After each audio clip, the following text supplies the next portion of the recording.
Bienvenidos a nuestro podcast La Biblia en un año, episodio 89.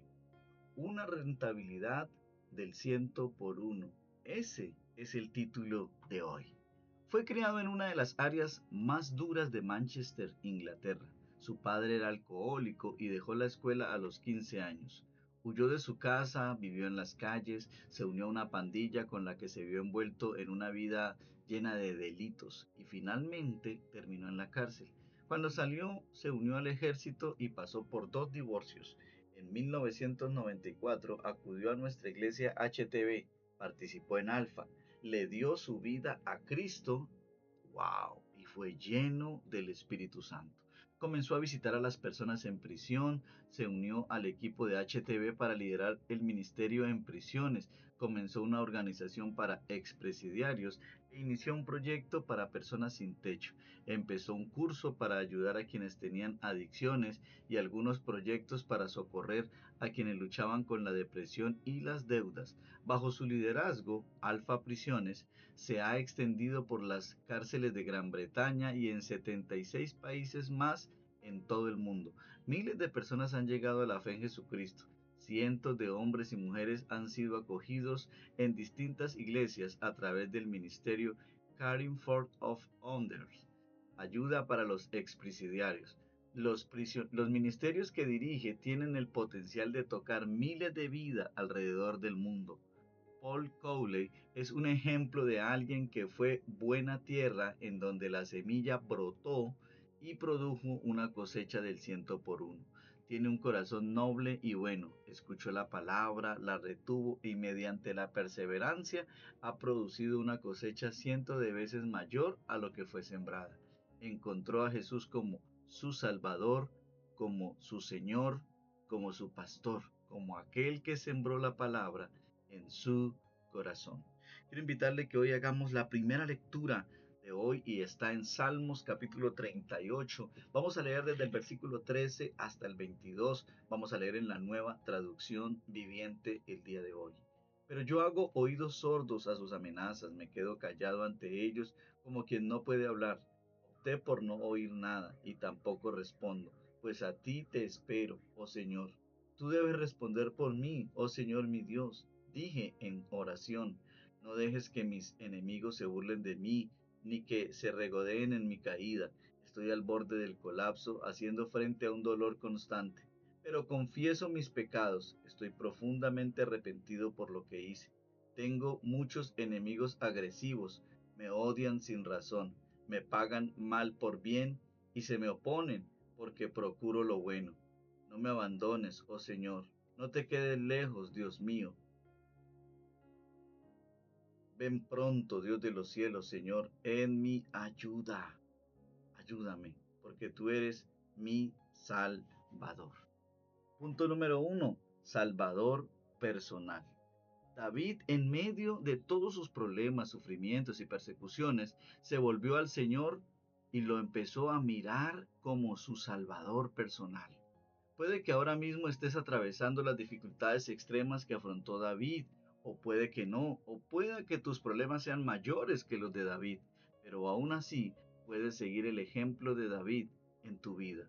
Y lo primero que hizo David fue clamar. Pide ayuda al Señor. Yo espero de ti, Señor y Dios mío, que seas tú quien les conteste. Tan solo pido que no se rían de mí, que no canten victoria cuando yo caiga. Lo segundo que hizo David fue confesar, confiesa tu pecado. David dijo, voy a confesar mis pecados, pues me llenan de inquietud. Lo tercero que hizo David fue confiar, confía. Yo espero de ti, Señor y Dios mío, que seas tú quien les conteste. Confía en que Dios te salvará. Señor, no me dejes solo. Dios mío, no te alejes de mí, Dios y Salvador mío. Ven pronto en mi ayuda. Vamos a hacer una oración. Señor, te pido ayuda para obrar hoy. Perdona mi pecado, oh Señor, no me olvides. No estés lejos de mí, oh mi Señor, mi Dios. Ven pronto a ayudarme, oh Señor y mi Salvador. Punto número 2. Para el punto número 2 vamos a leer Lucas capítulo 8, versículos del 1 al 18. Poco después Jesús comenzó un recorrido por las ciudades y aldeas cercanas, predicando y anunciando la buena noticia acerca del reino de Dios. Llevó consigo a sus 12 discípulos, junto con algunas mujeres que habían sido sanadas de espíritus malignos y enfermedades. Entre ellas estaban María Magdalena, de quien él había expulsado 7 demonios, Juana, la esposa de Chuza, administrador de Herodes, Susana y muchas otras mujeres que contribuían con sus propios recursos al sostenimiento de Jesús y sus discípulos. Cierto día Jesús contó una historia en forma de parábola a una gran multitud proveniente de varias ciudades que se habían reunido para escucharlo. Un agricultor salió a sembrar. A medida que esparcía las semillas por el campo, algunas cayeron sobre el camino, donde las pisotearon y los pájaros se la comieron. Otras cayeron entre las rocas, comenzaron a crecer, pero la planta pronto se marchitó y murió por falta de humedad. Otras semillas cayeron entre espinos, los cuales crecieron junto con ellas y ahogaron los brotes. Pero otras semillas cayeron en tierra fértil. Estas semillas crecieron y produjeron una cosecha que fue 100 veces más numerosa de lo que se había sembrado. Después de haber dicho esto, exclamó: El que tenga oídos para oír, que escuche y entienda. Sus discípulos le preguntaron qué significaba esta parábola. Él respondió: A ustedes se les permite entender los secretos del reino de Dios, pero utilizo parábolas para enseñarle a los demás y para que se cumplan las escrituras. Cuando miren, no verán realmente; cuando oigan, no entenderán. Este es el significado de la parábola. La semilla es la palabra de Dios. Las semillas que cayeron en el camino representan a los que oyen el mensaje, pero viene el diablo y se lo quita del corazón e impide que crean y sean salvos. Las semillas sobre la tierra rocosa representan a los oyentes, a los que oyen el mensaje y lo reciben con alegría, pero como no tienen raíces profundas, creen por un tiempo y luego se apartan cuando enfrentan la tentación. Las semillas que cayeron entre los espinos representan a los que oyen el mensaje, pero muy pronto el mensaje queda desplazado por las preocupaciones, las riquezas y los placeres de la vida, así que nunca crecen hasta la madurez. Y las semillas que cayeron en buena tierra representan a las personas sinceras, de buen corazón, que oyen la palabra de Dios, se aferran a ella y con paciencia producen una cosecha enorme. Nadie enciende una lámpara y luego la cubre con un tazón o la esconde debajo de la cama. Una lámpara se coloca en un lugar alto donde todos los que entran a la casa puedan ver su luz, pues todo lo secreto tarde o temprano se descubrirá, y todo lo oculto saldrá a la luz y se dará a conocer a todos. Así que presten atención a cómo oyen. A los que escuchan mis mensajes se les dará más entendimiento, pero a los que no escuchan se les quitará aún lo que piensan que entienden. Qué tremenda palabra. Este punto número 2 tiene por título Gran Sembrador. Gran parte del ministerio de Jesús consistía en sembrar semillas. Jesús andaba proclamando las buenas noticias del reino de Dios, a donde iba. Y hoy nuestro ministerio simplemente suele consistir en sembrar semillas. A veces esto implica viajar para sembrar la semilla, por ejemplo, un viaje misionero. Otras veces Jesús congregaba a la gente y luego sembraba semillas. De cada pueblo salía gente para ver a Jesús, y cuando se reunió una gran multitud, viajaba y congregaba. Jesús no hizo toda la siembra por su cuenta. Tenía un equipo en el corazón del cual había 12 hombres y también algunas mujeres. Las mujeres desempeñaron un papel muy importante en el ministerio de Jesús. Entre otras cosas, ayudaban a sostener el equipo con sus propios recursos. Es decir, ellas eran las inversionistas, las que invertían dinero en el ministerio de Jesús.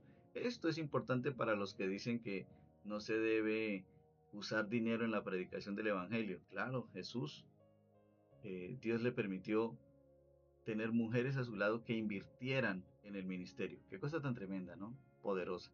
Jesús entonces describe lo que todos están haciendo en las palabras de la parábola del sembrador. Ellos, al igual que nosotros, sembraban la semilla de la palabra de Dios. No te desalientes si no todos llegan a responder de la misma forma. Recuerda que, punto uno, hay algunos de duro corazón. Algunos no creerán, y la parte que cayó por el camino representa a los que oyen el mensaje, pero viene el diablo y se lo quita del corazón para que no crean y se salven. Otros son de débil corazón. Otros parecerán responder de forma muy entusiasta, pero no perdonarán, no echarán raíces, oyen el mensaje y lo reciben con gusto, pero no tienen suficiente raíz, creen por algún tiempo, pero a la hora de la prueba fallan. Otros, que serían el tercer grupo, son personas indiferentes. Aún otros tal vez respondan favorablemente, pero luego su compromiso disminuirá debido a los espinos de la vida, lo que son las ansiedades, los cuidados, la riqueza, los placeres, las preocupaciones, las angustias.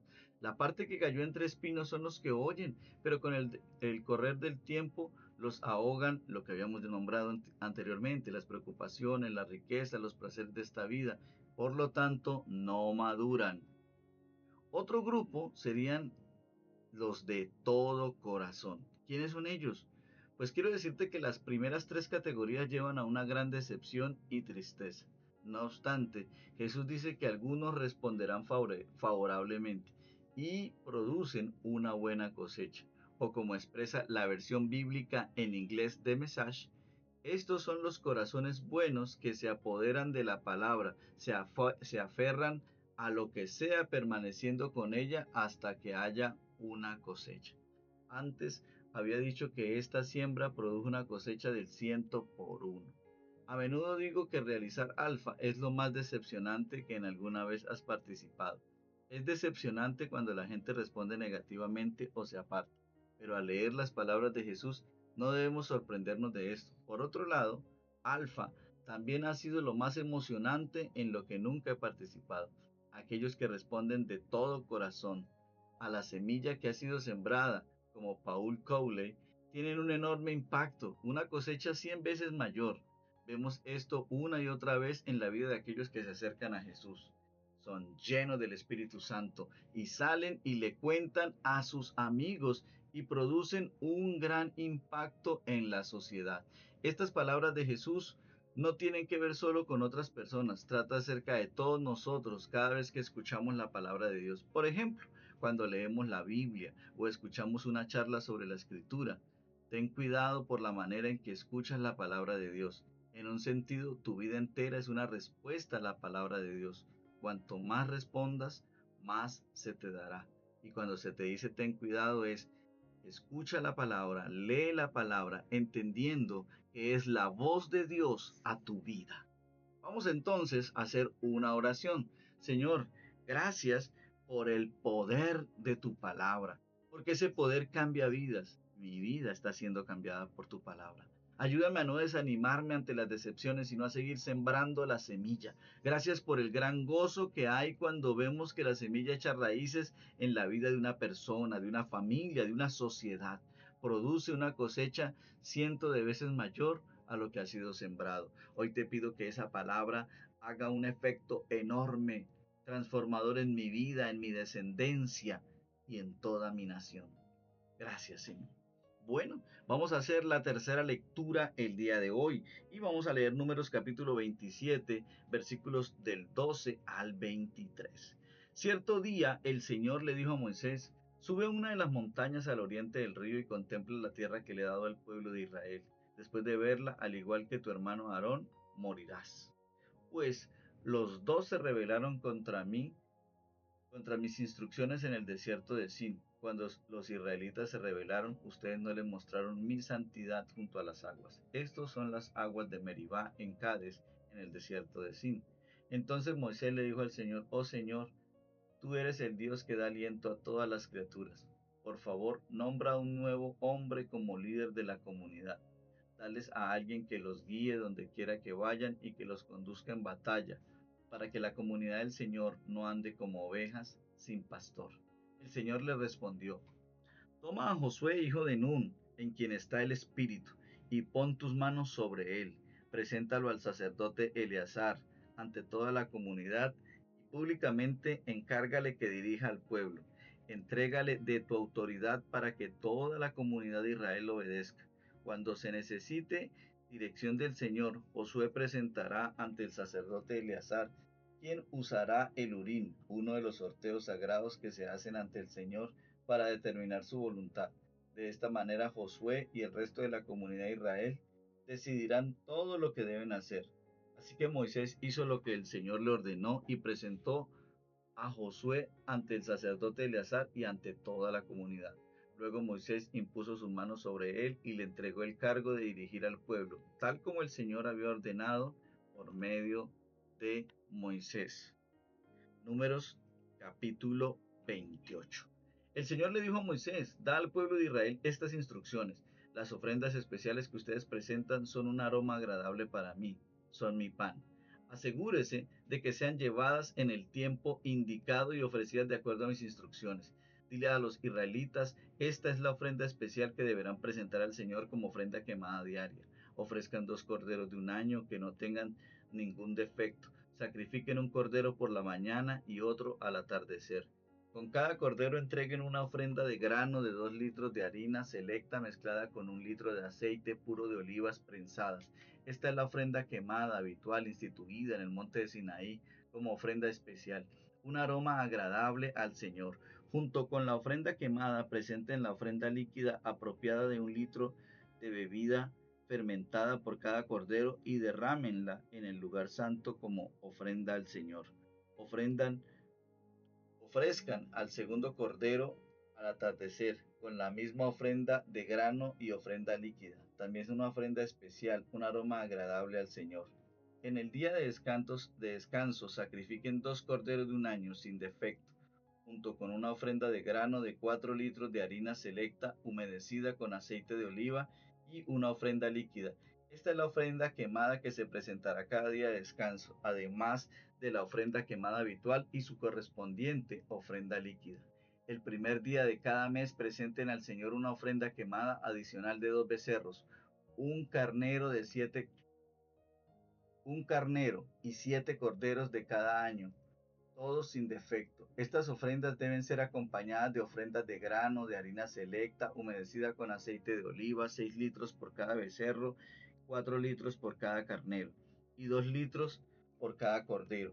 Esta ofrenda quemada será especial, un aroma agradable al Señor. Ofrezcan también una ofrenda líquida con cada sacrificio, 2 litros de vino por cada becerro, 1 litro y tercio por cada carnero y 1 litro por cada cordero. Presenten esta ofrenda quemada el primer día de cada mes durante todo el año. El primer día de cada mes ofrezcan también al Señor un chivo como sacrificio por el pecado, además de la ofrenda quemada habitual y su correspondiente ofrenda líquida. Deben celebrar la Pascua del Señor el día 14 del primer mes. El día siguiente, el día del 15 del mes, se iniciará un festival jubiloso de 7 días, pero no comerán pan preparado con levadura. El primer día del festival será un día oficial para celebrar una asamblea santa y no harán ningún trabajo habitual. Como ofrenda especial presenten al Señor una ofrenda quemada, 2 becerros, un carnero y 7 corderos de un año, todos sin defecto. Estas serán acompañadas de las ofrendas de grano, de harina selecta, humedecidas con aceite de oliva, 6 litros con cada becerro, 4 litros con el carnero y 2 litros con cada uno de los 7 corderos. Ofrezcan también un chivo como ofrenda por el pecado para purificarse y hacerse justos ante el Señor. Estas ofrendas las presentarán además de la ofrenda quemada habitual de cada mañana. Este es el procedimiento que deberán seguir en cada uno de los 7 días del festival. Cuando preparen la comida que presenten como ofrenda especial y un aroma agradable al Señor, estas las ofrecerán además de las ofrendas quemadas habituales y de las ofrendas líquidas. El séptimo día del festival será otro día oficial para celebrar una asamblea y ese día no harán ningún trabajo habitual. Durante el festival de la cosecha, cuando presenten al Señor lo primero de su nuevo grano, convoquen un día oficial para una asamblea santa y ese día no harán ningún trabajo habitual. Ese día presenten una ofrenda quemada especial como un aroma agradable al Señor, compuesta de 2 becerros y un carnero y 7 corderos de un año.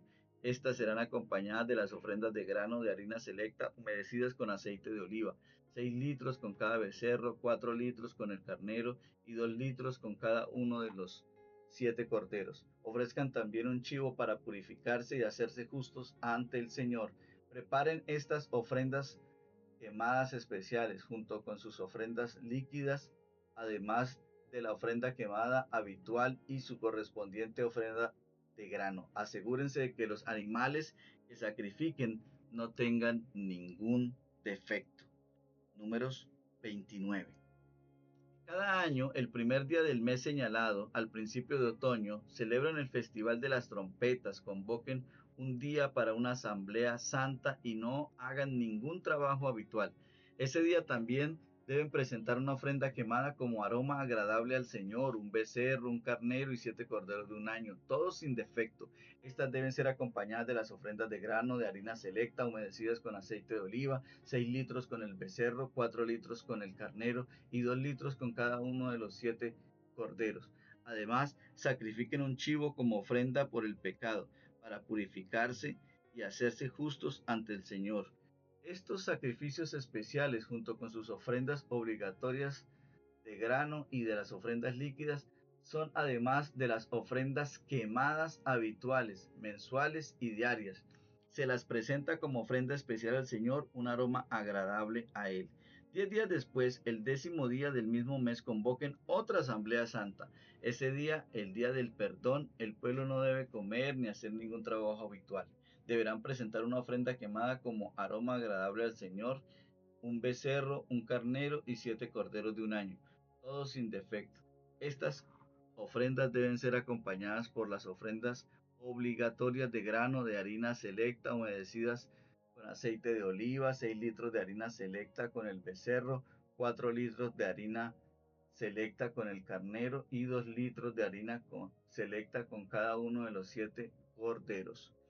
Sacrifiquen también un chivo como ofrenda por el pecado. Es la ofrenda por el pecado para el perdón y además la ofrenda quemada habitual diaria, junto con su ofrenda de grano y sus correspondientes ofrendas líquidas. Tremendo, ¿no? Punto número 3. Pastor Supremo.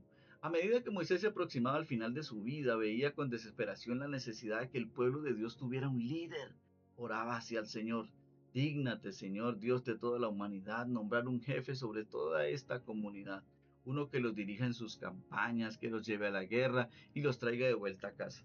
Así el pueblo del Señor no se quedará como rebaño sin pastor. Dios escuchó la oración de Moisés y designó a Josué como su sucesor.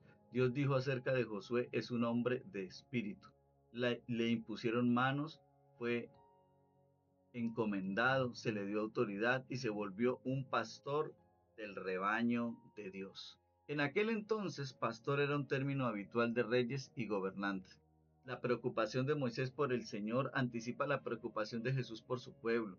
Cuando Jesús veía las multitudes de personas en su ministerio, tuvo compasión de ellas porque estaban agobiadas, desamparadas, como ovejas sin pastor. Esta imagen del líder cristiano como un pastor es utilizada en varios lugares del Nuevo Testamento. Pedro describe: cuiden como pastores el rebaño de Dios que está a su cargo. No sean tiranos con los que están a su cuidado, sino sean ejemplos para el rebaño. Primera de Pedro 5, 2 y 3. Jesús es el pastor supremo. Jesús dijo: yo soy el buen pastor. El buen pastor da su vida por las ovejas. Conozco a mis ovejas. Juan capítulo 10 versículos del 11 al 14. Dice que un día habrá un solo rebaño y un solo pastor. El escritor de Hebreos describe a Jesús como el gran pastor de las ovejas, Hebreos 13:20.